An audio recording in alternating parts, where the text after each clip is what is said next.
Bom, pessoal, tive que entrar por aqui pelo sala da minha esposa, mas a gente consegue dar continuidade aqui.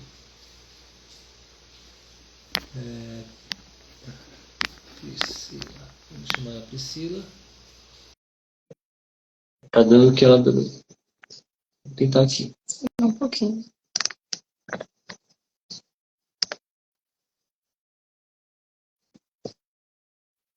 Se a gente consegue.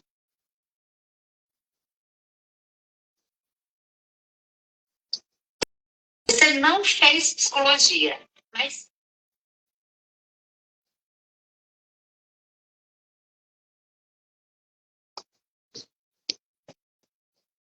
Tenta chamar ela.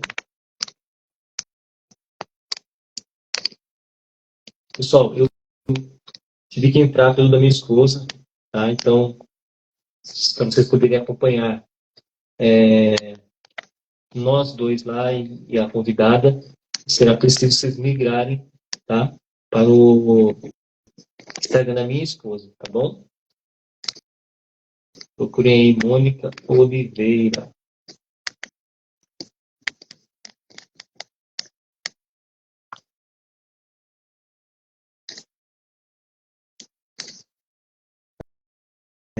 Tecnologia é isso mesmo, né? Tem dessas coisas. Quem tiver aqui, então, passa para o outro, tá bom? Para que possa ver a convidada. Ela entrou no seu. Ela pode entrar no meu.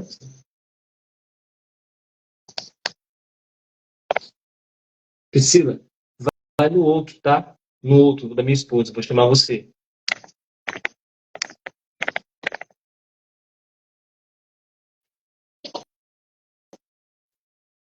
Pelo outro Instagram da minha esposa, tá?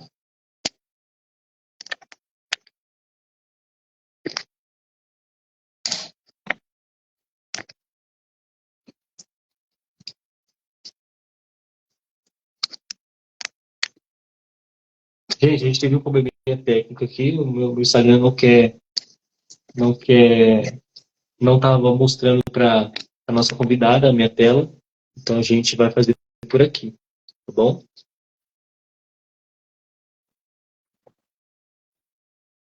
Bom, agora acho que é a gente que não vê. Aí, consegue nos ver? Agora sim. Agora sim. Bom, Agora deu certo. eu espero que o meu pessoal também possa migrar para cá, para que a gente possa todos juntos aproveitar dessa live, desse conteúdo que é incrível. Bom, vamos iniciar então, né? Vamos continuar aqui, dar continuidade. Priscila, muito obrigado, tá, por ter aceitado o nosso convite, por estar aqui com a gente. É É uma uma honra, alegria. um prazer imenso da gente. A gente viu algumas coisas sua, né? Vi que é uma pessoa bem conceituada aí na área da psicanálise, né? E tenho certeza que vai ter bastante conteúdo para a gente. E para a gente começar, então, fala um pouco de você, fala um pouco da sua trajetória aí, o que você faz, os seus livros, para o pessoal conhecer você. Pois é, muito obrigada pelo convite. Eu sou a Priscila Cardoso, sou psicanalista clínica. Eu também trabalho com luto. Hoje eu sou escritora, sou palestrante, trabalho dentro de escolas com síndromes e transtornos também. Sou escritora de algumas obras. Trouxe aqui algumas, ó. Eu tenho essa obra, primeira que eu fiz, Deixe-me Viver o Meu Luto, e tive uma resposta de mais de 100 mulheres procurando ajuda terapêutica através desse livro. Está saindo o segundo dele agora em março. Depois a segunda que eu fiz foi voltada para o público infantil, que é a Turma da Pri, também que tem essa revista, trabalho também as emoções da criança e as síndromes, cada um dos avatares aqui tem um tipo de síndrome ou transtorno, tá? E depois eu fiz a agenda da Turma da Pri, também, para ajudar as crianças em sala de aula e principalmente autismo e TDAH. Essa agenda ela é própria para trabalhar também autismo. E essa jornada colorida aqui também, que eu fiz também para ajudar na questão do TDAH e o foco da criança, que ela tem dificuldade, e adolescente, porque aqui também tem muito conteúdo bom. Tá no forno o gibi também, que já está saindo também o gibi Turma da Pri, que vai trabalhar também bem em mangá, para ser um público diferenciado, que é mais jovens e adultos. Então, trabalhar a necessidade de nós termos uma família, uma casa, o que acontece num lar disfuncional, o que pode acontecer na vida dessa criança. Tanto é que hoje, né, nós vamos falar sobre isso, né? Porque se nós vamos falar sobre narcisismo, não tem como não falar sobre estrutura familiar, não é? Então, vem muito a calhar com aquilo que eu trabalho e aquilo que eu vejo também, não só clinicamente, pois eu trabalho com grupos terapêuticos também. Há poucos dias fiz uma terapia em grupo com professores, mas também trabalho dentro de escola, e a gente vê muito isso, já os primeiros, o início dos transtornos, como que você vai vendo conforme a criança, adolescente, você vai falando, olha como é que vai começando todas as coisas, até chegar a ter um transtorno de personalidade narcísica, né? Mas é uma alegria estar aqui com vocês.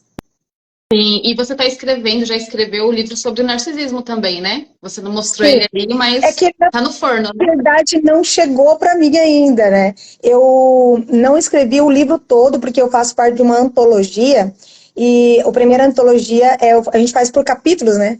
São vários autores, e você fica com um capítulo.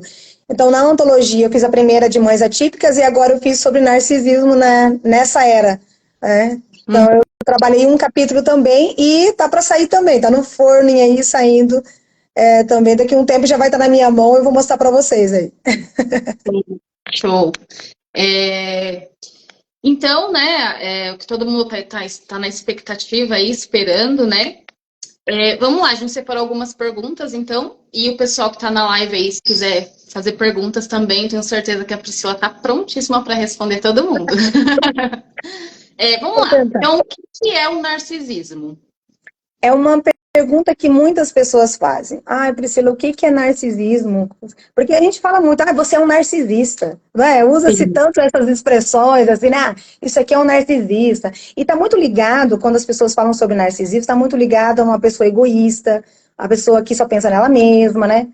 Tem também o narcisismo, ele traz esses traços também, mas ele é um pouco mais profundo, né, do que somente isso, né? Porque nós pensamos em narcisismo, nós temos que pensar que o narcisismo, ele é um desejo. E essa pessoa, ela tem um desejo só, que ela é ser especial e única. O desejo dela é esse, que ela seja especial e que ela seja única. Esse é o desejo do narcisismo. Então, assim, quando você pensa em narcisismo, ele não consegue pensar em outra coisa a não ser isso. Mas o narcisismo, ele tem traços, os traços narcísicos. Mas todos nós temos traços narcísicos. Todo mundo tem um pouquinho de narciso. Porque quando nós pensamos em narcisismo, nós pensamos em algo ruim. Nem todo narcisismo é ruim. Na verdade, todos nós temos um pouco, porque aquela coisa, eu quero fazer algo para que eu me sinta bem, eu quero me vestir bem hoje, não é? Eu quero me sentir bem para sair, eu preciso colocar uma roupa legal, eu preciso fazer uma maquiagem legal, eu quero... quem não gosta de ir para um spa, de fazer uma programação diferente, quem não gosta, não é verdade? Quem não gosta de vai no spa e ainda posta nas redes sociais, isso é narcisismo, né? De querer mostrar para as pessoas, olha o meu prato que eu comi, olha o restaurante que eu estive, olha a praia que eu fui, olha a viagem para a Europa que eu fui, isso aqui faz parte do nosso narcisismo, esse exibicionismo. Olha para mim, né? Exatamente. Curta, me dá um like. Né? Exatamente. E quem nunca colocou uma lente cor-de-rosa, né? E buscou que as pessoas olhassem e falassem, nossa, você conseguiu. Não é verdade? Então, assim, todos nós apresentamos traços narcísicos. Esse não é um problema. Nós temos alguns traços narcísicos. Na verdade, a falta deles também é um problema.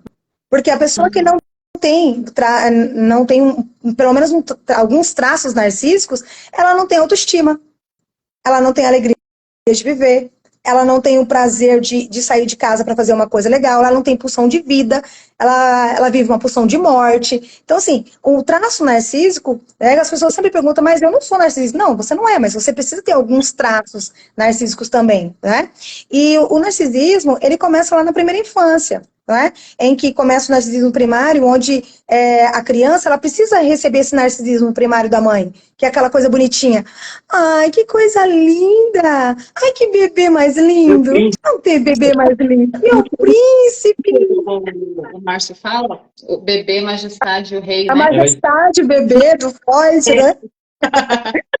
E o Sim, que é uma majestade, o bebê? É quando a criança, quando ela nasce, ela se torna o centro das atenções da casa. E ao se tornar o centro das atenções da casa, toda a dinâmica da casa é modificada com a chegada daquele bebê. E isso não sim, é um problema, mas ele tem um prazo para que isso acabe. No momento que ele passa desse prazo da criança, ela precisa de todos os cuidados. No momento que a criança já não precisa dos cuidados básicos mais, ela não tem o porquê ela continuar sendo a majestade de bebê. Porque a criança ela vai olhar e falar assim, poxa, mas eu não sou sozinha. uhum, A mamãe tem o papai. A mamãe ama o papai. A mamãe não só me ama somente eu, só tem eu na vida dela. Não, existe o papai na vida dela também. Então, quando a criança, ela tem esse entendimento de que ela não é um só com a mãe, que ela não vive mais essa relação simbiótica com a mãe, então naquele momento ela vai passar por aquele momento de frustração, em que ela vai ter que lidar com o outro, uma segunda ou terceira pessoa na relação. E que essa terceira pessoa, ela vai ter que aprender a dividir o amor, o cuidado, o apego, não é? Ela vai ter que dividir a casa, o quarto, muitas vezes, não é verdade? Então, tudo isso faz parte de uma construção de um narcisismo secundário. Então, o primário, tudo é para mim, eu sou o centro do universo, eu sou o centro dessa casa, e todos os amores, todos os olhares, todas as atenções são dadas para mim. No momento em que eu cresço e eu continuo com essa mesma visão, aí que as pessoas precisam continuar só olhando para mim, só me admirando, me desejando. Então, aí esse traço narcísico, ele começa agora a ter um aumento, um acréscimo. Agora eu estou tendo um aperfeiçoamento. Então, lidar com essa diversidade, que é o problema do narcisismo. sim, Lidar com isso. Saber lidar com isso é muito até preocupante, porque muitas vezes nós falamos assim, será que as pessoas conseguem entender que o narcisismo, ele quer tudo para ele? Que ele é o centro do universo? Não é? Então são essas pessoas, são essas personalidades narcísicas, né, que elas precisam sempre ter a manutenção dela é a autoestima. E como que ela mantém essa autoestima? Nas afirmações externas. uhum, Ela precisa que pessoas externas afirmem quão boa ela é. sim, Ela precisa disso. Por quê? Porque essas pessoas, elas são preocupadas consigo mesma. Elas estão o tempo todo preocupadas consigo mesma. Fizeram uma pergunta para mim, e é assim, mas será que uma pessoa pode nascer narcísica já? Será que isso é genética? Fizeram essa pergunta para mim. E eu falei assim, olha, o transtorno de personalidade narcísico, ele pode ter causas genéticas. Pode ter até algumas combinações de fatores genéticos. A mesma coisa que você fala assim, aquela pessoa tem predisposição para diabetes. Ela tem uhum, predisposição para ter um câncer. Precisamos fazer uns exames, ver como que está o organismo, para ver se a gente já não tem uma predisposição, porque a nossa família tem alguém que tem câncer, então a gente precisa ver os filhos, os netos, para ver se a gente também não tem a predisposição. No caso também do narcisismo, pode ter uma predisposição para o narcisismo? Pode haver. Mas eu digo para você que no transtorno de personalidade narcísico, a maioria das vezes ele é desencadeado pelas experiências que ela viveu na sua infância. uhum, Então, eu posso nascer com a predisposição narcísica e se eu tiver um ambiente seguro, segundo o Winnicott, se eu tiver um ambiente seguro, com uma mãe que me ampara, que me dá cuidado, que me dá atenção, que está ali comigo, que um pai que é provedor, que é protetor, que exerce o papel paterno, que faz um bom corte ali com o filho, que apresenta o mundo para esse filho, ele não vai ter não vai ser um narcisista. Mas não vai ter esse transtorno de personalidade narcisista. Agora, se há um ambiente, se eu estou herdando algo da minha família, já tem alguém na minha família que já apresenta o transtorno de personalidade narcísica, ou que tem outros tipos de transtornos de personalidade, ele tem a chance de desenvolver o transtorno de personalidade narcísica. Ele tem uma grande chance de desenvolver. Por quê? Porque talvez o ambiente que o pai já estava inserido, que o avô estava inserido, também não era um ambiente seguro. E agora, às vezes eu estou repetindo uma repetição, um padrão de repetição paterno, materno na minha família agora. Então, assim, o filho que vai nascer, ele pode crescer nesse ambiente que não é um ambiente inseguro, que não é seguro para ele. Então, esse ambiente vai influenciar o desenvolvimento daquela criança. E influencia de várias formas. Então, assim, o ambiente, quando eu tô diante de um ambiente em que, mas será que é só um ambiente que é agressivo, Priscila? Não. Nem todo mundo que é narcisista. Hoje, o ambiente dele era de pais que eram agressivos. Muitas vezes eram excessivamente mimados. Sim, deu demais. Ou excesso de crítica. Muita crítica. Esse excesso de crítica também pode fazer com que essa pessoa desenvolva esse comportamento narcisista. Né? Pode desenvolver. Então, as crianças, elas podem estar sofrendo também, Priscila, mas não tem assim uma questão de mimo, não tinha uma questão de crítica, não tinha uma questão de agressividade, mas às vezes elas sofriam uma negligência. Foram negligenciados na infância. Então, se foram negligenciados na infância, passaram por situações de abuso emocional, elas podem desenvolver o transtorno? Elas podem desenvolver o transtorno também, né? Porque elas passaram por esse ambiente. Então, os fatores emocionais, gente, eles são muito importantes para a gente começar a parar para pensar, será que essa criança, esse adulto hoje, não vem de uma família disfuncional, de casos de negligência? Então, existem vários fatores que podem levar uma pessoa a desenvolver esse transtorno de personalidade narcísica, né? Sim. E o termo narcisismo, porque muitas pessoas acham que é exatamente o que você falou, todo mundo hoje é narcisista, né? Porque se acha demais, ou por alguma atitude ali do dia a dia, acha que aquela pessoa é narcisista. Mas o termo narcisismo mesmo, veio da onde? Então, quando nós pensamos em Narciso, a gente tem que pensar no mito de Narciso. Uhum. Né?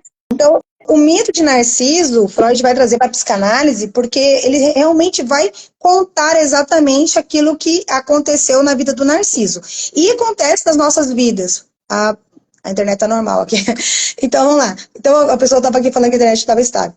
Uhum. Agora, esse termo, o Freud vai trazer para a psicanálise, porque ele vê uma história de um jovem chamado Narciso, que ele tem uma tragédia grega na sua cabeça, que é o oráculo falar para a mãe que ele ficaria bem e ele ia viver enquanto ele não visse a sua própria face. A construção, o Narcísica começa no momento em que a mãe e o pai começam a falar para a criança. Então, assim, o Narciso nunca viu o seu próprio rosto. Ele passou uma vida sem ver o rosto dele, saber se ele era bonito, se era feio, se ele tinha ruga, se ele não tinha, se ele tinha o rosto arredondado, se era oval. Ele nunca viu o seu próprio rosto. Mas mesmo não vendo o seu próprio rosto, como que ele sabia que ele era belo? Ele sabia por causa da mãe. Porque quem constrói o Narciso nosso são os nossos pais. Quem é que diz, criança linda, nossa, mas o seu rosto é perfeito? Quem faz isso é a mãe. A construção narcísica foi muito forte na vida do Narciso, ao ponto dele achar que ele era melhor do que os outros. E de que nenhuma ninfa estaria à altura dele. Por isso que ela se apaixonava por ele, e ele tinha relações sexuais com elas, mas ele não conseguia se apegar a nenhuma. Até depois vai ter o mito lá do Eco e do Narciso e tal, né? Mas o final, o fechamento do mito de Narciso, ele parado na frente de um rio, parado ali, e ele consegue ver o seu rosto refletido nas águas. E quando ele olha o seu rosto refletido nas águas, ele se apaixona tanto que existe duas versões, né? A primeira versão vai dizer que ele fica dias ali olhando a sua própria beleza, depois ele não aguenta e ele cai nas águas, e ali morre afogado, e depois nasce uma flor de lótus amarelo. Né? E depois, a outra versão diz que ele ficou tão, no mesmo momento que ele viu, que ele ficou tão animado e feliz com a sua própria imagem, que ele admirou tanto ele que ele quis abraçar as águas. E ali ele caiu e ele morre afogado também. Tanto uma quanto a outra versão, o fechamento é o mesmo. Né? Ele admirava tanto a si mesmo, Ele se afoga em si, né? ele se afoga naquela ideia de perfeição. Eu só poderia me apaixonar por algo que fosse tão perfeito quanto eu. Olha como que o narciso é. Né? Eu não posso me apaixonar por outra pessoa porque ela não é perfeita quanto eu. Ninguém é tão perfeito quanto eu. Então, se não é perfeito quanto eu, por que eu vou me apaixonar por alguém? Então, assim, eu não consigo me apaixonar. Ele não consegue se envolver, ele não consegue ter esse apego. O John Bowlby vai falar sobre isso. Pessoas narcisistas têm dificuldades em ter apego. Ele não se apega ao outro. Porque se apegar... qual é a maior tristeza? O Freud diz que o maior sofrimento e a maior angústia nossa é porque nós nos apegamos às pessoas. Não é verdade? É isso que traz angústia para nós, porque nós sentimos saudade, sentimos a falta delas. O narcisista não sente saudade de nada, porque ele já tem ele se se nutre. Por que eu preciso de outra pessoa se eu me nutro? Todos também. Exatamente. Para mim mesmo. Em cima dessa fala, lembra do espelho, né? Que até o Newton trouxe bastante essa semana a questão do espelho.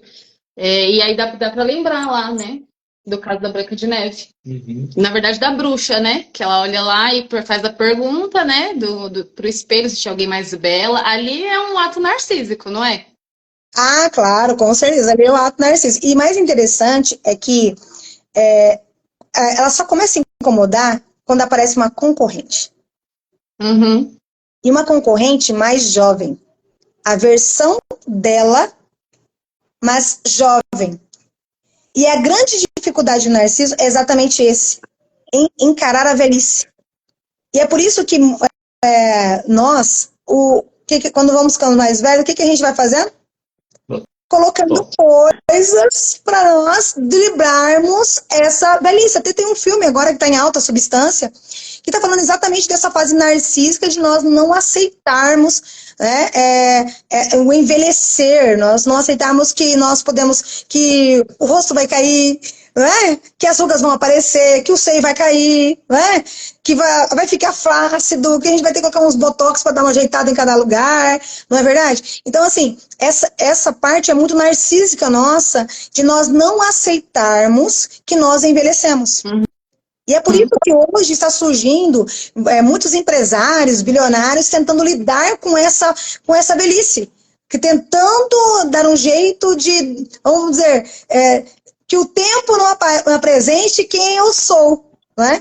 E eu não consigo aceitar. O narcisista tem dificuldade de aceitar as coisas. Né? Ele tem dificuldade nesse aceitar. Então, o narcisismo, ele é muito problemático. Principalmente quando essas pessoas, elas se tornam dependentes do sentimento de superioridade. Porque o narcisismo, ele se sente superior ao outro.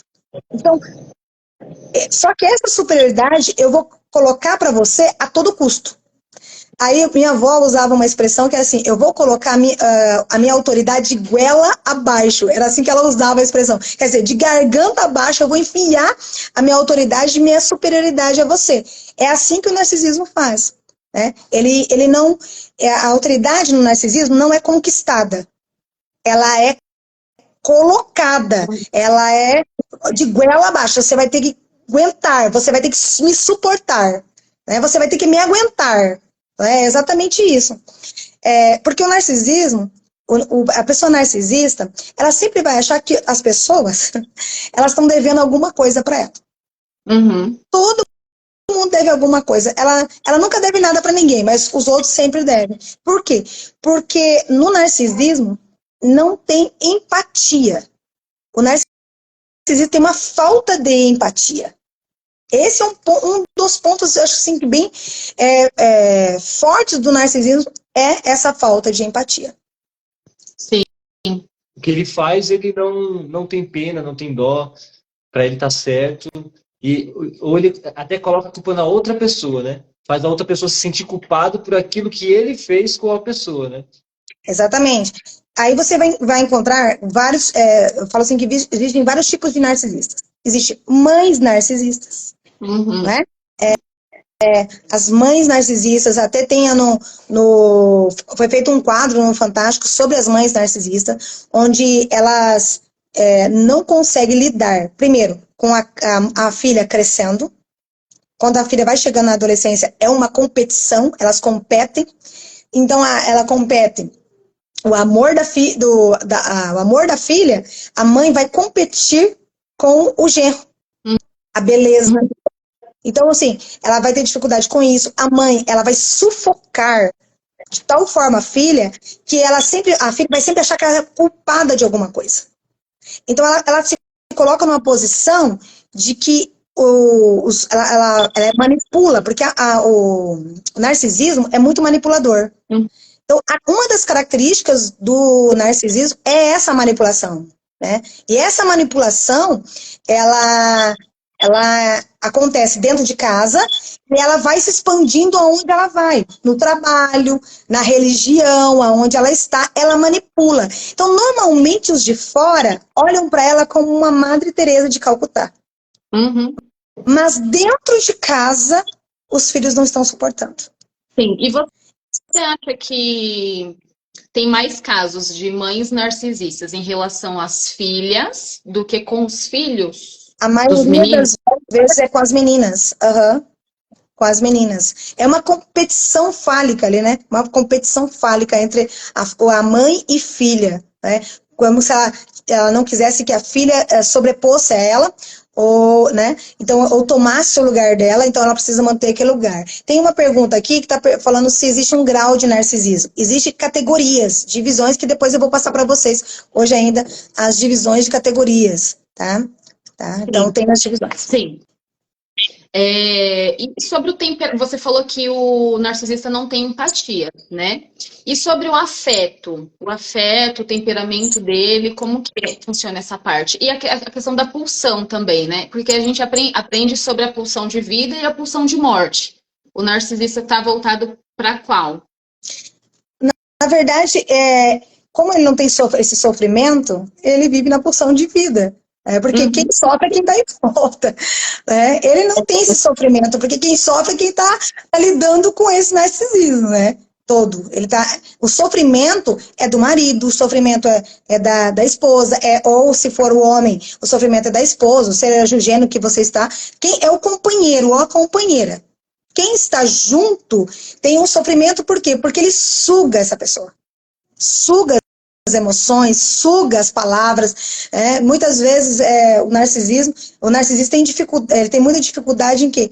Em ouvir alguma coisa, ouvir conselhos. Ele não ouve conselhos, né? Só que ele nunca está errado, por que ele vai ficar ouvindo conselhos? Então, assim, diferente dos neuróticos, né? Somos neuróticos, a dificuldade do neurótico é o quê? É o sentimento de culpa. De ter que lidar com essa culpa, né? Poxa, eu poderia ter sido melhor, eu poderia ter feito coisas melhores, eu poderia ter feito outras coisas. O narcisista não tem esse problema. Uma vez eu ouvi assim, que um narcisista sempre vai, inconsciente, né? Ele sempre vai buscar um neurótico. E o neurótico provavelmente vai cair, é provável que caia para um lado de um narcisista, né? O que você acha disso, dessa colocação? Eu digo assim, vamos aprofundar um pouco? Eu diria assim, que o sadomasoquista sempre vai procurar o masoquista. E o masoquista sempre vai procurar o sadomasoquista. Porque o masoquista, a dor dele é que ele vai ficar sempre achando que a culpa sempre é dele. A culpa é minha, foi eu que fiz, eu mesmo. Então tem aquele muro das lamentações. E o sadomasoquista é aquele que oprime ele. Então, assim, um vai estar sempre achando que é a culpa dele e o outro achando que é a culpa do outro. Então, normalmente, um narcisista procura alguém que possa ser submisso. Um dependente emocional. Por que um dependente emocional? Porque ele vai fazer tudo aquilo que o narcisista deseja. Por que ele vai fazer? Porque ele depende dele. E você acha, então, que o afeto é falso, né? Porque eu já ouvi falar sobre aquele love bomb, que é o amor do início, a conquista, para depois ele mostrar realmente quem ele é. Né? Você acha que como que a gente traz a questão do afeto? Seria um afeto só no momento ali da conquista? Que nem o golpista do Tinder, né? O golpista do Tinder, ele fazia essa sedução para depois ele mostrar de fato, na verdade ele não mostrava de fato quem era, mas ele conseguia sugar da pessoa sem a pessoa perceber o jogo dele, né? Isso. Só que o narcisista também, ele pode ficar anos casado com aquela pessoa. E às vezes nunca separar também daquela pessoa. Mas o comportamento dentro de casa, ele é destrutivo para as pessoas da família. Por quê? Porque ele sempre tem uma lição de moral, ele sempre tem um jogo. Porque como o afeto dele é mínimo, o maior afeto é com ele mesmo, né? Então, assim, ele tem afeto. Só que ele ama mais ele mesmo do que o outro. Ele né? Ele ama... em primeiro lugar. Então, assim, por exemplo, existe pessoas, mães narcisistas, que eu já conversei com elas, e elas têm, às vezes, um sofrimento psíquico. Às vezes eu queria que a minha filha fizesse isso, eu queria que fizesse aquilo, tal. Às vezes ela trata bem, às vezes faz um almoço, faz uma janta, quando estão separados, mas é questão temporária.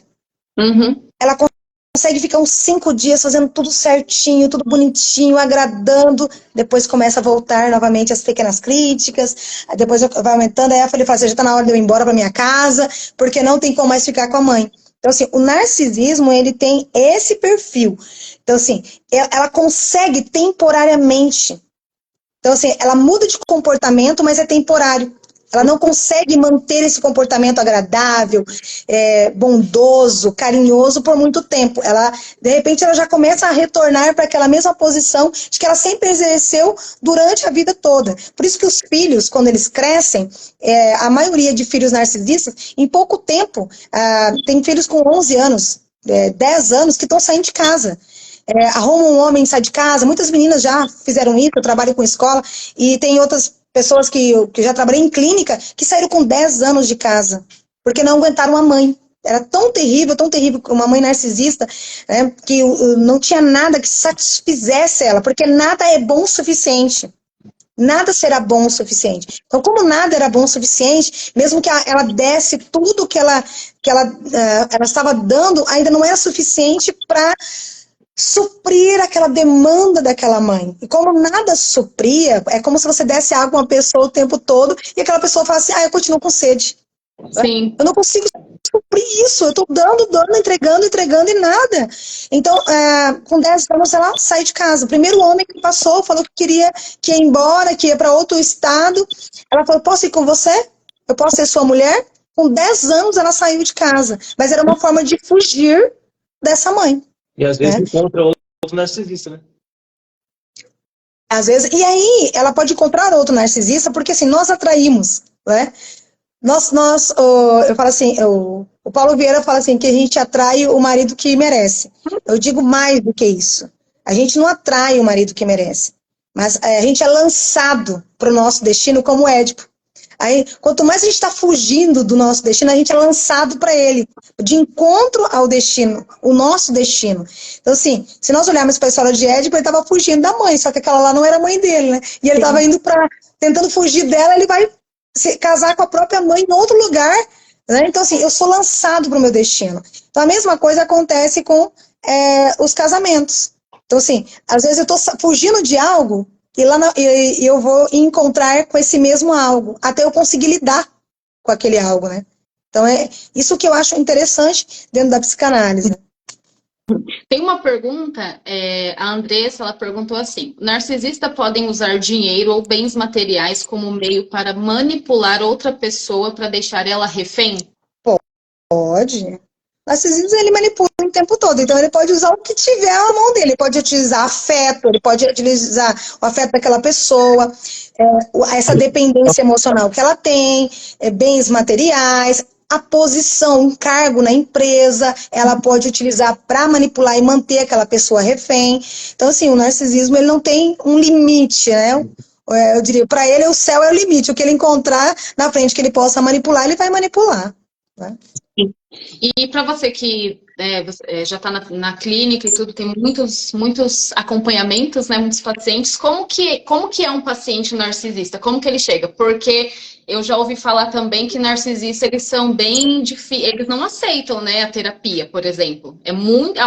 Depois de muito custo para poder convencer um narcisista a ir para terapia, né? E como que eles chegam lá? Qual que é o perfil deles? Porque eles não já chegam falando, oi, eu sou narcisista, então, né? Na verdade, eles chegam porque muitas vezes o casamento está acabando e eles vêm como uma resposta, né?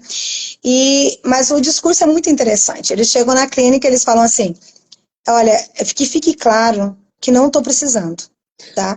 Mas já que pediram para me vir, eu vim. Mas o problema não sou eu. Na verdade, eu vou falar, o problema é aquela pessoa. Se ela não fizesse isso, a minha vida seria um céu.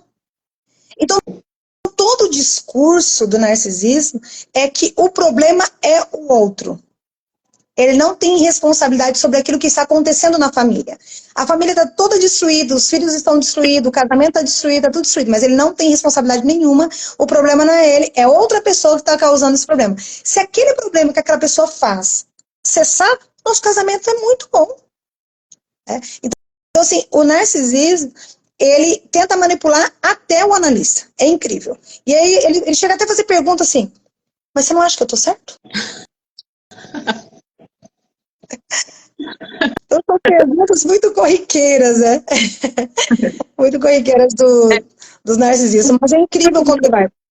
Ó. Se incomodar com a ingratidão é um sentimento narcisista? Ingratidão. Eu não entendi muito bem, Tamires. Alguém que é ingrato com você, né? Ele fica incomodado porque a pessoa não agradeceu ele, incomodado porque a pessoa não parabenizou ele, porque a pessoa não reconheceu o que ele fez. Né? Eu não diria que é um sentimento narcisista, não de um transtorno de personalidade narcisista, mas fere o nosso narciso. Porque eu entreguei algo, só que esse que é o grande problema do traço narcísico, é o seguinte, é a expectativa. O problema dos neuróticos sempre é a expectativa. Eu tô fazendo isso aqui, eu tenho expectativa que aquela pessoa vai retribuir de alguma forma. Sim. Mas, aí que é o erro dos neuróticos, né? Não do narcisista. Porque o narcisista, ele manipula e ele sabe o que ele está fazendo. Não é? Agora, a questão da ingratidão é um sofrimento psíquico do neurótico que olha e fala assim, poxa, eu fiz tudo por essa pessoa e ela não tem coragem de ser grata. Mas quem pediu para você fazer? Você fez porque você desejou fazer. Foi algo espontâneo que você fez. Você poderia não ter feito, mas mesmo assim o fez. Então, não é um problema do narcisista, por quê? Porque isso acontece com todos nós, ter expectativas relacionadas ao outro. E esse é o detalhe da expectativa. O que é a expectativa? Uma expectativa é quando você fala assim, ó, eu nunca faria aquilo que ele fez. Se eu estivesse no lugar dessa pessoa, seria grata. Mas elas esqueceram que aquela pessoa não é eu. Sim. Se eu não tenho expectativas relacionadas ao outro, eu faço apenas por fazer, porque eu sinto que eu devo fazer. Sem esperar algo em troca. Quando eu estou esperando, é porque eu já tenho uma expectativa relacionada ao outro. Então, é como se eu estivesse esperando. Não, eu vou fazer isso porque o outro vai fazer aquilo. E as coisas não funcionam assim, porque nós somos pessoas únicas. Ninguém é como nós. Então, eu posso, numa situação, retribuir, como eu não retribuir. Por exemplo, vou dar um exemplo para você entender que não é narcisismo isso. O que é uma expectativa neurótica? Uma pessoa chegou e trouxe um prato para mim. E de comida, assim, sabe? Um prato, faz um bolo, fui lá e trouxeram um bolo para mim. Eu ganhei muitos bolos, assim, das pessoas, tal. Aí eu ganhei um bolo. Na hora de devolver, eu devolvi o prato vazio. Aí a pessoa pegou e falou assim, nossa, mas você não vai colocar nada dentro? Eu falei, tinha que ter colocado? Daí a pessoa falou, não, porque o certo era colocar. Aí eu falei, o certo pra quem? Você tá entendendo? Que a expectativa não era minha. Era daquela pessoa. Que ela doaria algo e receberia algo em troca. Isso, expectativa é uma coisa neurótica nossa, de achar que todo mundo vai devolver do jeito que eu estou fazendo. Mas eu não pedi o bolo. Você tá entendendo? Ela deu por conta própria. É isso que eu tô dizendo. Igual eu escuto sempre, na minha análise mesmo, eu escuto assim, ajude quem te pede ajuda. Né? Porque é bem isso que você tá falando mesmo. A pessoa vai virar e falar assim, mas eu não pedi, né? Então, ajude aquele que tá pedindo ajuda para você, né? E não fique essa questão da neurose mesmo, né? Da gente querer dar e receber, né? Dar e receber algo. Sobre essa questão, porque a gente confunde, né? As pessoas confundem bastante o transtorno de personalidade narcisista com os traços. Por exemplo, a pessoa que tem um transtorno, né, que já está algo patológico, algo que está, né, doentio, e para a gente existe várias características daquela pessoa, comportamentos que vai identificar que ela realmente, de fato, tem um transtorno. Mas, igual você disse, né, tem os traços. E para que a gente possa entender um pouquinho melhor, né, algum outro exemplo melhor, por exemplo, a pessoa que tem um transtorno de personalidade narcisista também tem aquela questão com a beleza, com a aparência, igual a gente falou no começo, né? Então a pessoa pode não ter o transtorno, mas ela tem um traço, por exemplo. Ela pode não ter um traço de manipular as pessoas, né, de querer atenção excessiva somente para si, mas ela tem aquele traço da beleza, ou seja, ela não pode em nenhum lugar estar mal vestida, estar mal aparente, estar com a aparência perfeita, ou seja, esse é um comportamento de uma das características que tem a pessoa que tem um transtorno, né? E também tem para as pessoas identificarem um pouquinho mais como eu me identifico, né, é uma pessoa que gosta de ser notada. Onde ela vai, onde ela está, ela precisa ser notada de alguma forma. Então, ela faz alguma coisa para que as pessoas observem, a vejam e falem, ó, ele está aqui, a presença dele está aqui, né? Então, porque às vezes a pessoa tem esse comportamento e aí a gente julga, né? Ah, ela é narcisista. Não, ela não é narcisista. Mas ela tem um pedacinho ali, uma parte ali, que a pessoa que tem um transtorno, né, tem essa característica. Todo mundo pode, porventura, se identificar com isso daí, né? Que quando você pensa num diagnóstico clínico de transtorno de personalidade narcísica, a gente tem que pensar que os sintomas do transtorno, ele é fixo. É sempre fixo. Ele é algo que persistente, vamos dizer assim, sabe? Então, não é aquela coisa que vai e vem. Ah, hoje eu quero ficar bonito, quero me arrumar e vou. No outro dia eu tô andando relaxado na rua. Não é assim. Aquilo que é transtorno é algo que persiste. Ela sempre faz isso. Toda vez que reúne a família, ela apronta uma. Toda vez que reúne a família, ela tem que fazer a piadinha dela, ela tem que ser indiscreta, ela tem que fazer a gracinha dela, ela tem que tirar alguém, ela precisa se sobressair, ela tem que achar que ela é autossuficiente, que ela é a boazona, a gostosona da casa, que ela é a mais inteligente. Até assim, tem um discurso narcísico que é assim, eu só converso com pessoas inteligentes. É um discurso narcísico. Eu só converso com pessoas inteligentes, mas todo mundo é inteligente? De alguma forma? Todo mundo é. Sempre se você sentar com a pessoa que não tem cultura nenhuma, com a pessoa que tá lá no meio da mata, ela vai te ensinar alguma coisa. Ela vai ter alguma coisa para te ensinar. Então todo mundo é. Mas a pessoa que tem um traço fortíssimo narcísico, né, ela tem esse detalhe importante. Ela quer sentar apenas com pessoas que ela acha que ela possa ter alguma coisa, ter um benefício. Ela tem que ter um benefício em cima daquela pessoa, não é? Qualquer pessoa. Eu preciso me beneficiar com aquilo. Então, mas lembrando que a gente fala do transtorno, fala do narcisista, mas a gente tem que pensar que o narcisista, ele tem um sofrimento. O sofrimento dele interfere nos relacionamentos dele. Vai interferir. Até em outras coisas que ele domina, vai interferir. Por quê? Porque pessoas que têm o transtorno narcísico têm dificuldade de ter amizade. Amizades que dê continuidade. Né? Tem dificuldade. Até tem 2 teóricos da psicanálise que eles vão falar sobre isso. Né? Eles trazem preocupações narcisistas, né? O Freud vai começar, mas quem vai mesmo introduzir as preocupações mesmo é o Otto, né? O Otto Rank, ele é um fenomenal, assim, ele fala muito sobre narcisismo, e o Alfred Adler, ele fala muito também sobre narcisismo, e ele vai falar que algumas pessoas, elas têm problema de autoestima, né? E essa autoestima é uma autoestima difícil de entender. Sabe aquela pessoa que fala assim, poxa, mas que autoestima esquisita? Difícil de entender essa pessoa. Eu não sei se tá feliz, se tá triste, se tá bravo, se tá chateado, é uma autoestima meio esquisita, né? Porque ela vive nessa pulsão. Então ela vive um conflito inconsciente dela, ela vive o tempo todo nesse conflito inconsciente dela. Então o Otto e o Adler vai falar muito sobre essa autoestima que quando você tá perto daquela pessoa, você fala assim, nossa, esquisita essa autoestima dessa pessoa. Então, assim, o narcisista tem esse perfil e você não conseguir identificar, né? Por que que o Adler vai falar sobre isso? Porque quando ele fala sobre isso, ele vai falar sobre a pulsão, sobre o afeto e esse temperamento no narcisismo. Ele vai falar exatamente sobre esses 3 pontos que vai trabalhar a patologia. Por quê? Porque o traço não é uma patologia.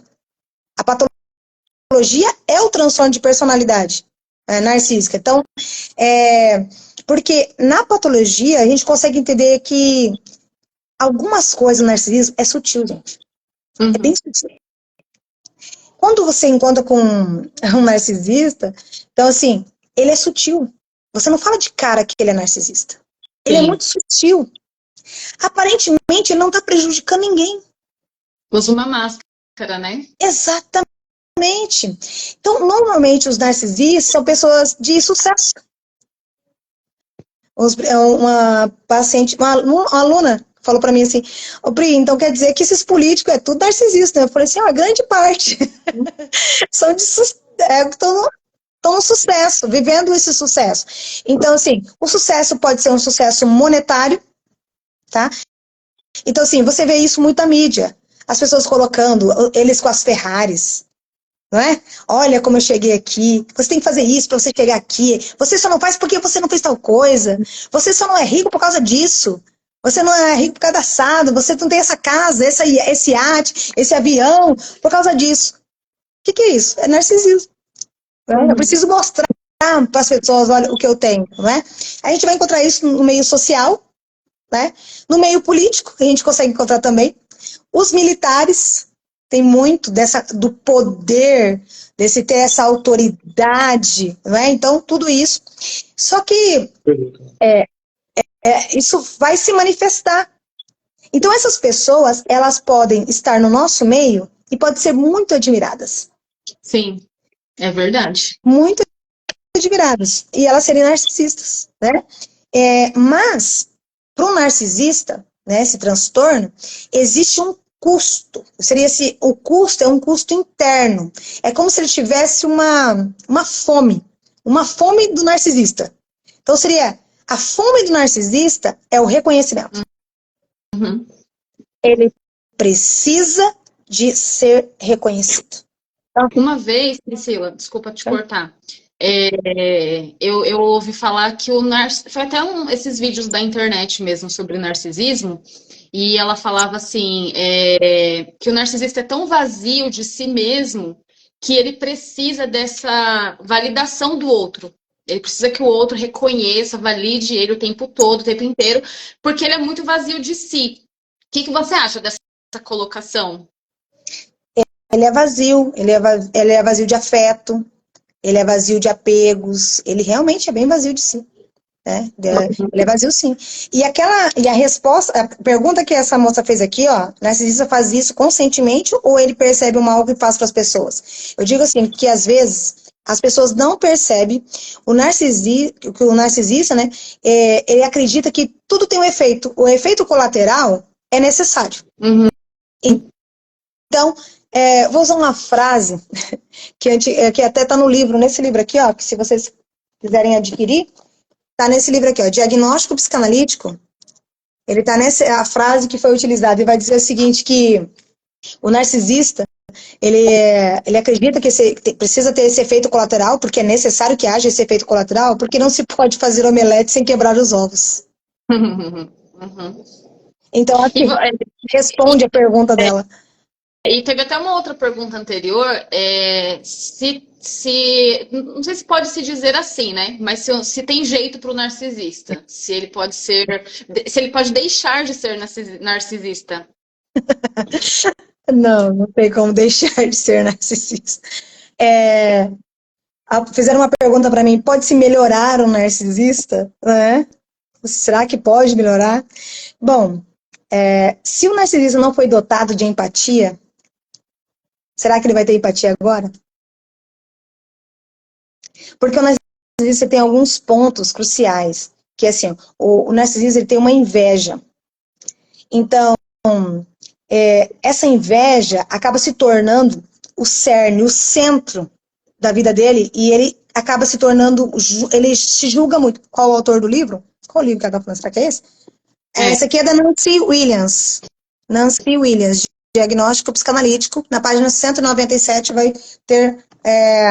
vai falar sobre narcisismo, tá? E na 297 vai falar sobre masoquismo e sadomasoquismo, tá bom? Só para vocês terem aí a informação. Mais importante que eu tô falando, né? Então, a inveja é algo que é muito típico do narcisista, tá? Então, ele tem uma tendência a julgamento. Então, ele julga as pessoas, né? Então, ele vai julgar em casa, ele vai julgar os outros. Então, assim, ele julga, a partir dele, ele vai julgar, tá? Nada. Então, se ele sentir que ele tem menos que o outro, que ele tem menos que outra pessoa, o que ele vai fazer? Aquele outro tem tudo o que eu não tenho. Então, eu preciso destruir aquela pessoa. Uhum. Eu não vou lutar para chegar até onde ela está, com meus próprios méritos. Eu vou destruir aquela pessoa. Você tá entendendo? Uhum. Então, o narcisista, ele tem essa característica. Então, assim, ele não se destrói somente. Ele destrói o outro. Sim. Ele destrói quem está à volta dele. Então, assim, um narcisista, ele tem traços de psicopatia mesmo, né? De puxar o tapete do outro. Uhum. Porque eu vou destruir. Então, é aquela pessoa, assim, que você tá trabalhando com ela, daí ela liga o celular, pega o celularzinho aqui, coloca aqui do lado, daí ela dá uma ligadinha pro chefe e deixa ligado. Ela fala assim, o que você acha? Pergunta a pessoa do lado. E ela é a chefe. Uhum. Aí ela liga pro superior, né? Fala assim, o que você acha do chefe? Aí aquele dia aquela chefe não tá muito bem, mete a boca, fala um monte de coisa, só que ela já planejou tudo para ficar no lugar dela. Você vê como o narcisista ele tem um grau de psicopatia, onde ele manipula as situações em mérito dele, para que ele consiga puxar o seu tapete e ficar no seu lugar. Então, não acho que o narcisista, ele vai, do consultório, ele vai ser tão fácil, né? Tão fácil assim de lidar.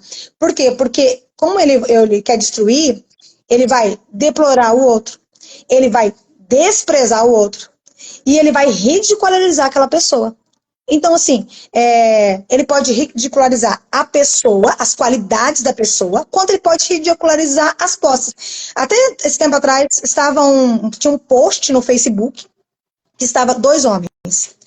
Um homem chega, tá um homem, parece 2 casas, como se os 2 fossem vizinhos, aí chega o cara com um carrão, um carro. Daí ele pega e fala assim, e aí, gostou do meu carro? Daí o narcisista responde, nossa, você não viu a cor prata? Era bem mais legal. Uhum. Aquela pessoa que ganha um presente e fala assim, é amarelo, mas não tinha verde. Não tinha outra cor. Exatamente. Aquele modelo era melhor. Tem uma pergunta aqui, o narcisista sempre tem razão? Ele é o dono da razão? Ele é o dono da razão, né? Porque, afinal de contas, toda a sabedoria está nele, né? Ele acha que ele né? Sempre, né? A sabedoria está nele, né? Então, qualquer outra sabedoria não faz sentido para ele, né? Então, o narcisismo, ele tem esse sentimento de grandiosidade, né? Então, ele se acha grande demais e tem esse sentimento de grandiosidade. Ele vai ter a pouca empatia. Então, não espera que ele vai ser solidário, que ele vai se solidarizar com alguém que está enfermo, doente, uma catástrofe, a casa foi destruída, que ele vai ter solidariedade, porque ele não vai ter, porque ele não tem empatia. Então ele não se coloca na posição do outro. Né? Então ele não se coloca. Se ele fizer algo para ajudar, é justamente para que ele se beneficie. Porque ele está manipulando porque ele está ganhando alguma coisa em troca, né? Então, assim, eu peguei uma paciente uma vez que ela estava destruída emocionalmente porque ela teve uma enfermidade, ela chegou em casa e estava com câncer, né? E ela foi falar para o marido dela narcisista, né? E aí ele falou assim, mas a janta tá pronta? Aí ela, como assim a janta tá pronta? Você já escutou o que eu disse? Eu fui no médico e o diagnóstico é câncer. Fiz a biópsia e é maligno. Ele falou, não, acho que você não entendeu a minha pergunta. A janta tá pronta? Terrível, né? E aí ela disse que saiu dali, né? Ela estava sentada ali no sofá, tinha ficado esperando ele. E quando ela subiu chorando, ele mandou uma mensagem. Eu vou tomar um banho, daqui 40 minutos eu quero a janta. E não tocou no assunto, e para ele foi como se não tivesse acontecido nada.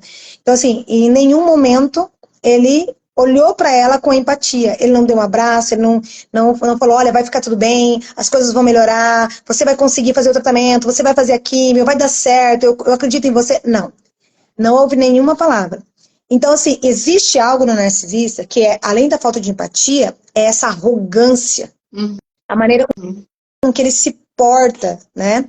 Então, assim, essa arrogância de achar que ele sabe tudo, que aquilo que ele precisa é mais importante que aquilo que os outros precisam. Né? Então, assim, ele tem esse olhar, né, de que ele... Então, a pessoa que convive com o narcisista, se ela fala assim, não, eu vou manter esse casamento até o final, eu digo assim que ela vai sofrer muito. Né? Ela vai sofrer muito, por quê? Porque não é fácil você lidar com um narcisista. Porque você nunca vai ter um olhar de compaixão. Não espere esse olhar de compaixão, porque não vai ter. Né? E aí tem até uma pergunta aqui, Priscila, se tem alguma coisa que... A pergunta é assim, se o narcisismo não tem cura, existe algum medicamento ou acompanhamento psicológico que alivie os sintomas? Aí a gente tem até uma outra pergunta para fazer também, o que já foi desenvolvido, né, para isso, para essa saúde mental em relação ao narcisismo? Pode fazer a pergunta. Você ia fazer a pergunta? Não, Tá bem? na verdade se encaixa, né? Tanto a pergunta da Nicole, que ela perguntou se, já que não tem cura, o que pode ser feito, então, né? E aí a outra pergunta seria assim, se os especialistas em saúde mental, se eles já desenvolveram algo, né, relacionado a isso. Na verdade, cura não há. Então, não há como curar esse narcisista, né? Quando você trabalha o narcisismo, normalmente, você procura mostrar para o narcisista, muitas vezes, olha, isso aqui pode ser feito assim, né? Pode mostrar. Normalmente, quem trabalha muito com narcisismo é o TCC, Terapia Cognitivo-Comportamental, para que ele consiga mudar alguns comportamentos, né? Eu trabalhei a infância dele para descobrir os traumas dele infantis, porque existem traumas infantis ligados à mãe, ligados ao pai, que podem ser trabalhados. Mas eu digo para você que é até difícil o narcisista ir para a clínica. Não existe uma medicação porque o narcisista não vai para o psiquiatra. Ele não vai, ele não tem nada. Por que ele vai no psiquiatra? Quem vai no psiquiatra é louco. É louco que vai no psiquiatra. Eu não vou no psiquiatra porque eu não sou louco. Né? Quem tá louco é minha mulher. Ela fala um monte de besteira. Quem tem que tomar remédio é ela.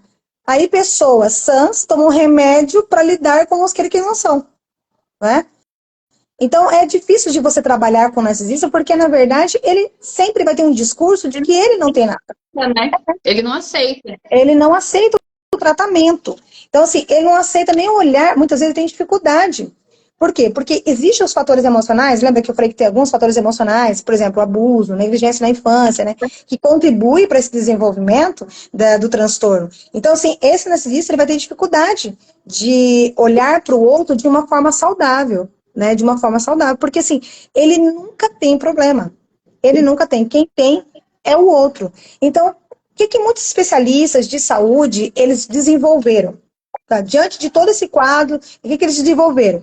Eles vão falar, eu tenho 3 pontos, eu vou falar de 3 dimensões do narcisismo. O narcisismo agente, o narcisismo antagonista e o neurótico. E nesses 3 agentes do narcisismo, o narcisismo agente é aquele narcisismo que a pessoa está focada em status, em poder e em sucesso. Então, o primeiro dos 4 que eles colocaram, que eles vão classificar em 3, então os 3, um deles é o narcisismo agente, que sim, é aquela pessoa, eu estou focado no sucesso. Então, você encontrar isso muito na mídia, muito no Instagram, pessoas que estão focadas em sucesso, poder, não é? O status, então ela sempre está na rede social, ela sempre está fazendo um monte de curso, um monte de coisa, né? Buscando esse poder, ser alguém visto pela sociedade, né? Mostrando esse sucesso, a minha casa linda, o meu carro maravilhoso, a minha ida nas Maldivas. Então, eles vêm sempre como superiores. Então, ele vai vir numa posição de superioridade e eles estão ansiando por algumas coisas, por admiração. Elas querem admiração. Aí, qual é o sentimento? Cada vez que ele recebe uma curtida, os seguidores dele aumentam, ele vai inflando. Porque eu vou me sentindo autoimportante, eu vou me sentindo importante. Então, esses, eles se apresentam confiantes, eles se apresentam assertivos, e normalmente eles assumem posições de liderança.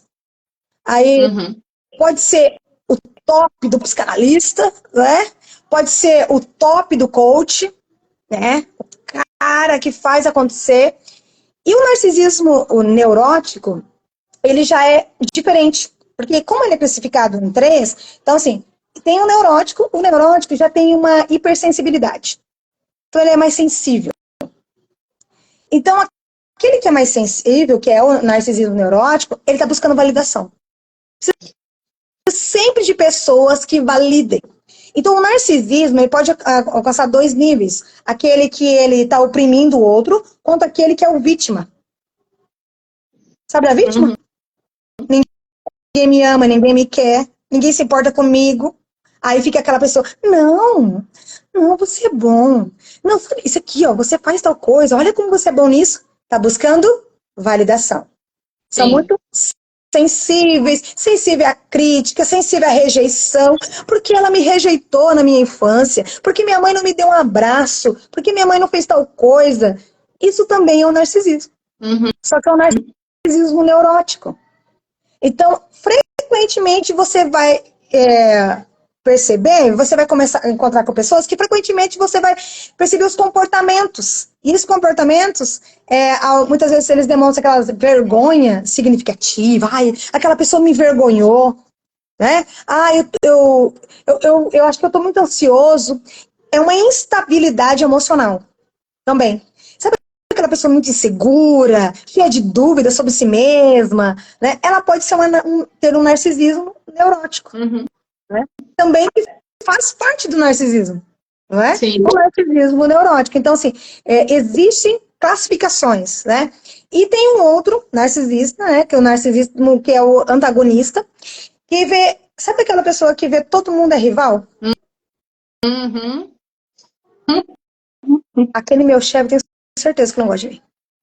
Aquela professora que entrou na escola não gosta de mim. O irmão da igreja. O irmão da igreja. O irmão da igreja. O pastor, o padre, né? Aquele pai de santo não olhou pra minha cara aquele dia, acho que ele não gosta de mim. Enfim, cada segmento religioso você vai encontrar, né, alguém que ele vai olhar como rival.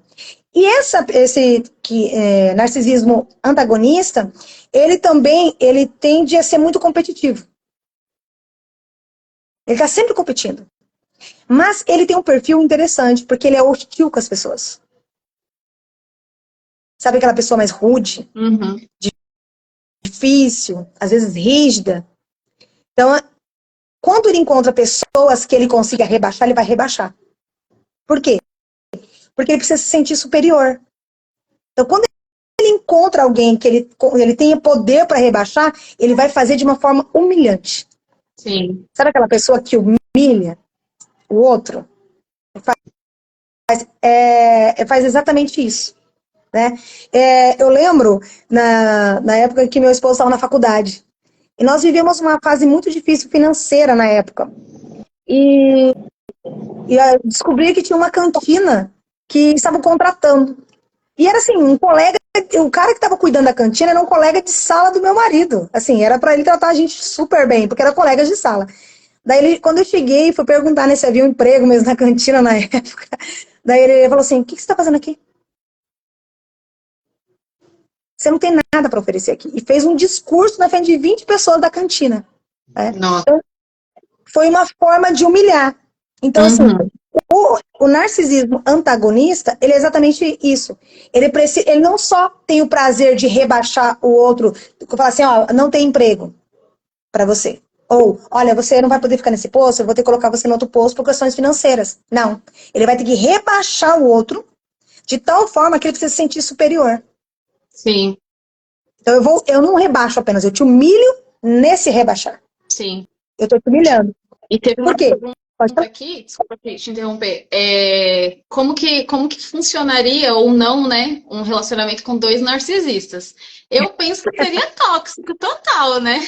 Não tem como. Se matam, né? Se matam. Vai bum! É uma explosão mesmo, né? Porque, então, aí que tá o detalhe.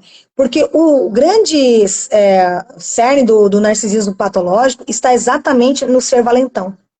Agora, imagina 2 valentões. Não vai prestar, né? E como que a gente lida, Priscila, com essas pessoas? Pessoal, antes da Priscila responder, se o pessoal tiver mais perguntas aí, podem mandar, que a gente já está quase finalizando, para que dê tempo dela responder, tá bom? Se vocês quiserem perguntar mais alguma coisa. Mas então, Priscila, como que a gente lida com os narcisistas? Foge deles? Sai correndo todo mundo? Quase isso, né? Pois é, os narcisistas, eles são improváveis de melhorar a curto prazo. Então, assim, vai melhorar a curto prazo? Não vai.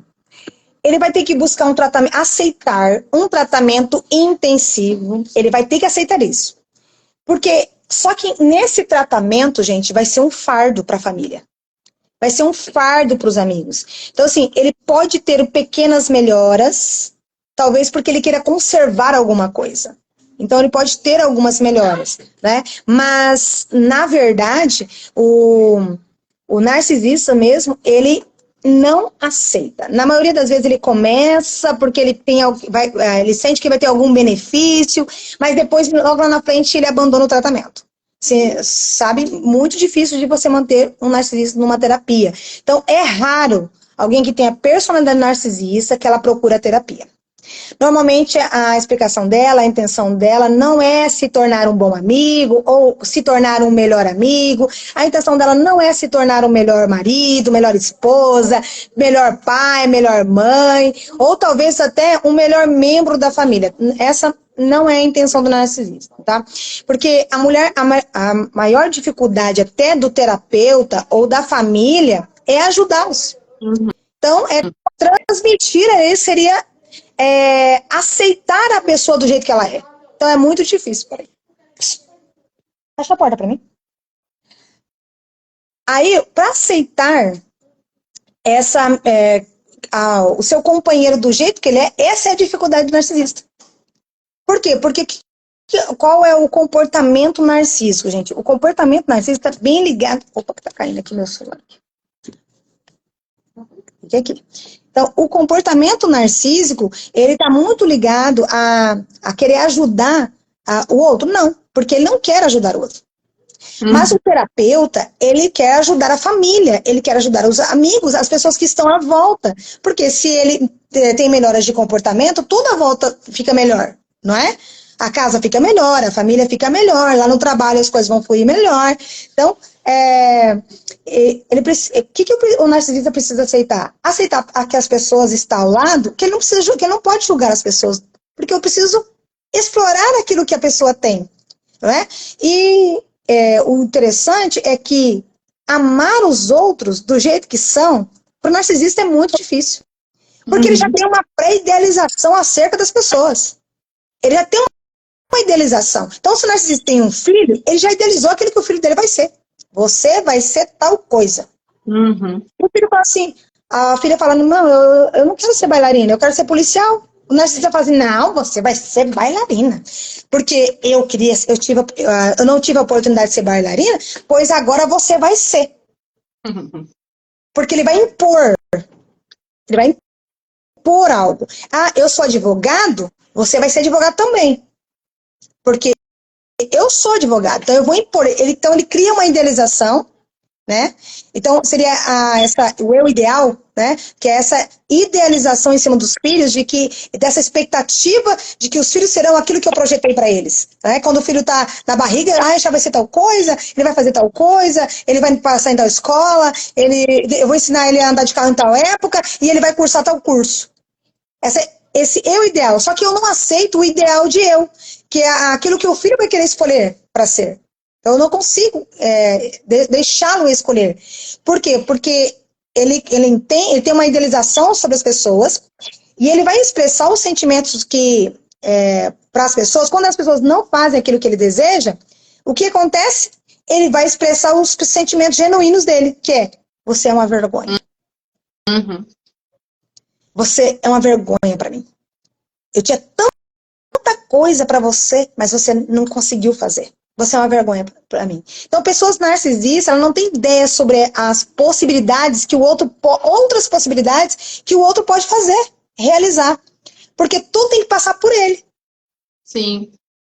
Pela vontade dele, pelo desejo dele. Então, assim, se o narcisista é o homem, e a mulher, muitas vezes, ela fica submissa àquele homem.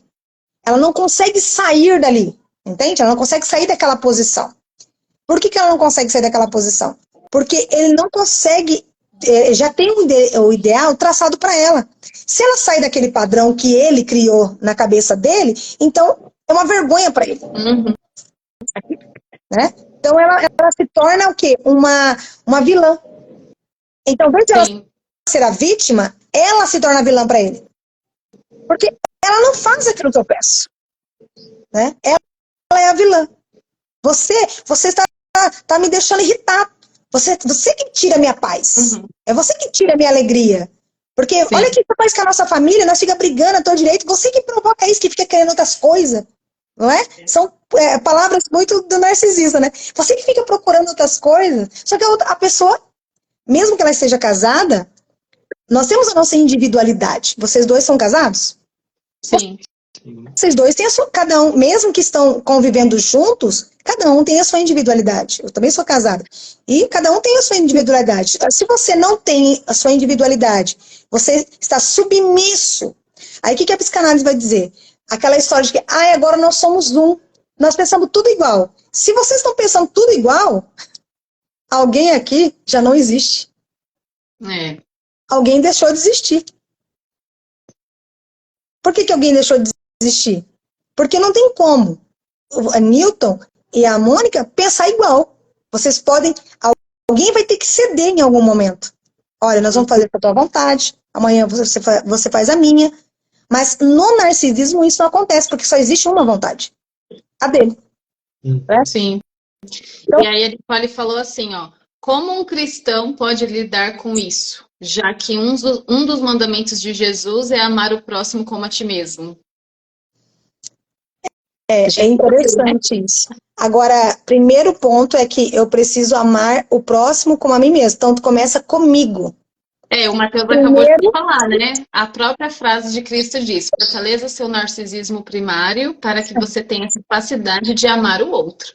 Exatamente. Então, amar, né? Aí tem que entrar a terapia. Aí eu falo que aí entra a terapia. Por que entra a terapia? Porque nem todo mundo vai conseguir fortalecer seu narcisismo primário. Porque às vezes não houve uma construção na infância de narcisismo primário. E essa construção tem que ser na terapia, porque a pessoa vai ter que voltar para a fase infantil. Lidar com as suas dores de uma mãe, às vezes, que não olhou para o filho e falou, ai, que lindinho. Às vezes a mãe estava no celular. Às vezes a mãe estava na televisão. Às vezes a mãe estava nas drogas. Às vezes a mãe estava na casa da mãe dela. Às vezes ela estava conversando, batendo papo com as amigas. Ou às vezes a mãe trabalhou desde o nascimento dessa criança. E ela teve que deixar essa criança com a babá, teve que deixar com a avó, teve que deixar com outra pessoa, teve que deixar numa escolinha, e ela não teve. Essa criança cresceu sem ter vivido o narcisismo primário. E a gente precisa entender isso, que nem todo mundo teve essa construção, e por isso que nós chegamos muitas vezes na fase adulta, e muitas pessoas têm dificuldade de ter autoestima.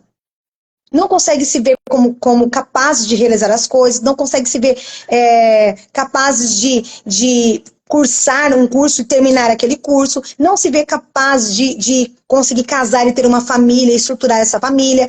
Muitas vezes não se vê capaz de olhar para si mesmo e ver, poxa, eu sou capaz de me tornar uma boa profissional. Por quê? Porque não teve uma construção de narcisismo primária. Precisa dessa construção. E às vezes a terapia vai ser o que vai fazer ela ser envolvida, e se ela casou com um narcisista, pior ainda, porque se ela não tem autoestima, ela está totalmente dependente da autoestima dele para viver, né? Então ela está sufocada, foi sufocada na infância, teve muitas rejeições, abandono, várias questões, não criou vínculos com a família de origem, então tem várias questões que não foi trabalhada, e talvez aquele narcisista é a única coisa que ela tem. Uhum. Agora, preste atenção. Eu peguei uma paciente que estava com um narcisista e ela não... E os pais falaram a vida, até os 3 anos, construíram assim: nós somos seus pais, mas você é um peso pra gente. Até 3 anos ela ouviu isso. Então, assim, ela tem nítido com 3 aninhos ela ouvindo essa frase. Depois dos 3 anos, os pais abandonaram ela com tios, que também não ligavam, batiam muito e transformaram ela numa serviçal. Quando chegou na fase adulta, e ela foi para terapia, e ela apanhava desse narcisista. Do marido. Do marido. E aí, quando ela foi para terapia, ela falou assim, eu fiz uma pergunta: o que ele te dá? Ela falou assim: atenção. Uhum. Aí eu falei assim: em que momento? Ela falou: quando ele está batendo em mim. Aí eu perguntei pra ela: e na sua infância? Ela falou assim: ele me dá mais do que eu tive na infância. Você tá entendendo que às vezes você vai pegar uma pessoa que aquilo que ela entende de sofrimento, de dor, não é nada comparado àquilo que ela viveu na infância, gente. Sim. Então, quando você para e pensa nisso, você pensa o seguinte, que aquilo que ela sente, que ela tá recebendo, é muito comparado àquilo que ela recebeu na infância. E aí, Sim. que é a questão? Porque a construção, o que ela criou de simbolismo? De que as pessoas, enquanto elas, atenção eu recebo quando eu estou apanhando. Uhum. Isso é atenção. Quando eu estou apanhando, eu estou tendo atenção. A hora que ele parava de bater nela, ele não dava atenção, porque ele ficava nas drogas. Mas a hora que ele dava atenção, era a hora que ele estava apanhando. Mas não era assim também na infância? Não pelos pais, mas pelos tios, que faziam com ela de uma serviçal. Então, preste atenção no que eu estou dizendo para vocês. Que o narcisismo, ele subjuga o outro. Ele subjuga o outro ao ponto do outro, muitas vezes, acreditar que ele só tem aquela pessoa. Uhum. Que ele não tem uma outra escapatória, que só tem ela. Aí a terapia vem não pro narcisismo, mas para aquele que está fora. Uhum. Para ele entender que ele é capaz de sair dessa situação. Que ele primeiro precisa olhar para ele. Que tudo que ele precisa não está fora, está dentro dele. Sim. E o que está dentro dele? A força da vitalidade da vida que foi dada para ele. E aí, na terapia, o que nós trabalhamos? Aceitar o pai que eu tive. Uhum. Aceitar a mãe que eu tive. Aceitar que a única coisa que talvez eles puderam dar foi a vida. Sim. E nada mais. Sim. E agora, eu preciso aceitar que eu sou capaz de perdoar esse pai, de perdoar essa mãe, para refazer a minha história. Por quê? Por que eu fico na dependência do outro? Porque eu tô ligada à minha história antiga ainda. Uhum. Enquanto eu não continuar ligado naquela história antiga, naquele sofrimento de não ter recebido, E não perdoar, eu estou conectado àquela vida antiga. Então, enquanto eu não perdoar os meus pais de origem, enquanto eu não aceitar que a única coisa que eles me deram foi apenas a vida, eu não consigo lidar com esse homem que está na minha frente. Sim. Porque a construção que eu tenho dele é que ele está dando mais do que o outro. Mas quando eu perdoo ele, se eu entendo a força que eu tenho, eu também consigo perceber aquilo que o outro está fazendo. Uhum. Eu consigo ter essa percepção. Por isso é muito, depois de um tempo, depois de algum tempo, uma coisa que as pessoas sempre falam assim, puxa, eu tô pensando aqui, eu só apanho. Puxa, mas ele não tá dando nada mais. Não, mas eu não quero mais isso. Essa não é a vida que eu quero. Acorda. Mas, exatamente, é como se a pessoa estivesse num sono profundo. É a bela adormecida, né? Tô num sono profundo, de repente eu acordo. Falo, puxa. Só que agora eu vou conseguir ter domínio do meu eu. Até então, o meu ego estava fragilizado. Frágil demais. Não tinha força psíquica para sair de onde estava. Mas agora, eu tenho força psíquica para falar assim, não, eu tenho um sonho, eu tenho um desejo de viver isso. E aí eu tenho força psíquica para sustentar o meu desejo. Uhum. Porque antes não tinha. É incrível isso. Sim. Sensacional. Muito Parabéns. bom. Quer perguntar mais alguma coisa? Não, acho que a gente já conseguiu perguntar bastante coisa, entender bastante coisa. Mas foi muito, muito bom. Muito bom, parabéns aí pelo Ai, conteúdo. Né? que bom. Obrigado mais uma vez por nos trazer prestigiar com esse conteúdo, com o seu tempo, né? Com o seu estudo, né? Com o seu trabalho. Obrigado ao pessoal que ficou com a gente até agora aí, aqueles que também fizeram suas perguntas, tiraram suas dúvidas, que isso ajudou a gente a fazer com que a live acontecesse também. Tá? Sim. Então, a gente somos muito gratos pelo dia de hoje, pela sua contribuição, pelo pessoal que seguiu a gente, que está aí. Sigam a Priscila. Exatamente, sigam ela lá. Quem não faz terapia já, marquem aí, já comecem. E a gente pretende aí trazer outros assuntos, outras coisas. Quem sabe você volta aqui também para trazer mais conteúdo pra gente. Pode contar comigo. Oficialmente aí, a gente vai estar repostando o pessoal adquirir, ter mais conhecimento. Que legal, E gente. o pessoal que adquirir os livros, né? Só te chamar no direct, como é que funciona? Sim. Lá Isso, tem pode link. no Instagram, chamar no direct, que aí eu posso direcionar tudo lá. Mas, gente, uma alegria estar com vocês, viu? Nossa, muito obrigada. Foi um prazer imenso estar aqui com você, com vocês, com todo mundo. Eu aprendi demais. É um assunto que eu tenho muito interesse, eu aprendi muito, nós aprendemos, né? Acho que todo mundo, né? Todo mundo que está aqui participando aprendeu muito. Então é isso, pessoal. Muito obrigada. Obrigada mais uma vez, Priscila. Beijo para vocês. Boa noite para todos e até a próxima, gente. Beijos.